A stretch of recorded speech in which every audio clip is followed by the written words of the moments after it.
how to love yourself, how to know yourself, how to master yourself, how to master your emotion, how to find your own voice.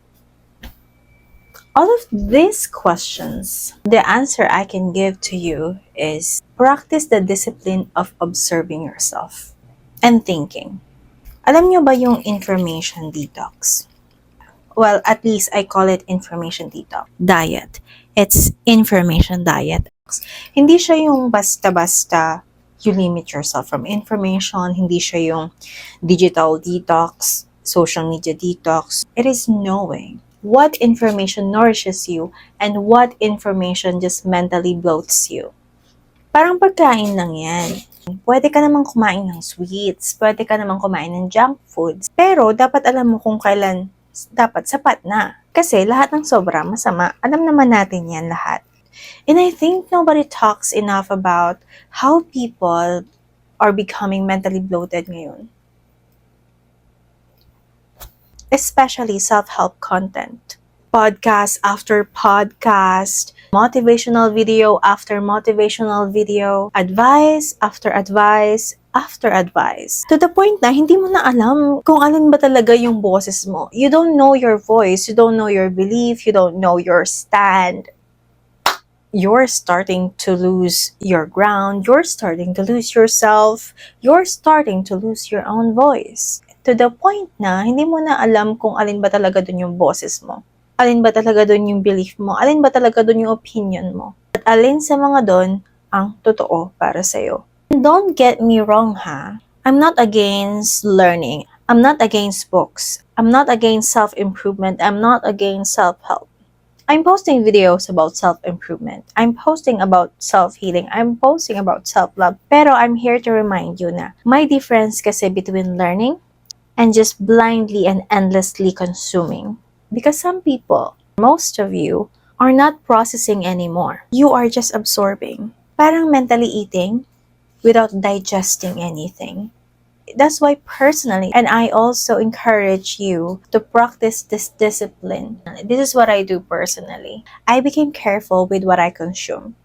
Hindi ako yung taong buong araw manonood ng self-help videos. Hindi rin ako yung nagbabasa ng mga books just to say na marami akong binabasa or marami akong alam o marami na akong nabasang books. Hindi rin ako nag-hoard ng information para lang magmukha akong intelligent or wise or deep or para may masabi ako. Most of what I know, honestly, came from observation, from watching patterns, from listening, from silence, from studying myself, from resolving my own patterns, from observing and processing my own emotions, by processing and facing contradictions, trying to understand and solve the root causes of my own patterns, of my own problems, instead of memorizing quotes or instead of borrowing philosophies or principles from other people. Because information is not wisdom.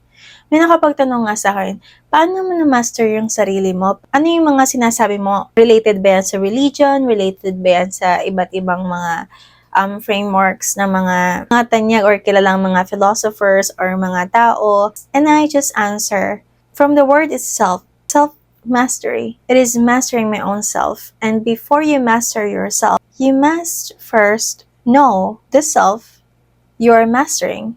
Habang buhay ka, nagmamaster ka ng self mo. Kasi habang buhay ka, marami kang natututunan. Yung mga natututunan mo, nadadagdag sa wisdom mo. And yung wisdom mo is your essence. You won't learn anything if you don't observe, if you don't observe yourself, if you don't listen to yourself, if you don't solve and study your own patterns, if you don't listen to your own voice, if you don't feel your own emotions, and if you just borrow or letting other people process your emotions for you, or just waiting for other people to feed you their processed perceptions. You have to protect your mind and start thinking again and start processing again. Anybody can repeat wise words. Anybody can repost deep words. Anybody can sound intelligent online. Pero iba yung tao na talagang pinaprocess yung reality mismo. And minsan, kapag sobrang dami mong tinitake na opinions from other people, you slowly lose connection with your own perception. You stop thinking and just consume. You stop observing and just absorb. Even what you absorb are not really good for your health, for your mind, for yourself. And eventually, you don't even know if your beliefs are truly yours anymore. So this is your reminder. Be careful for what you feed your mind. Not everything labeled self-improvement is actually improving you. Sometimes it's just overstimulating you. Sometimes it's making you dependent on constant guidance. Sometimes it's drowning your own voice. Learn to sit with your own thoughts. Learn to process before consuming more, because wisdom is not about how much information you collect. It's about what you actually understand. I hope this video gave you something real to reflect on and see yourself a little clearer today. Once again, I'm Joanna Ares, and thank you so much for watching. See you guys in the next one.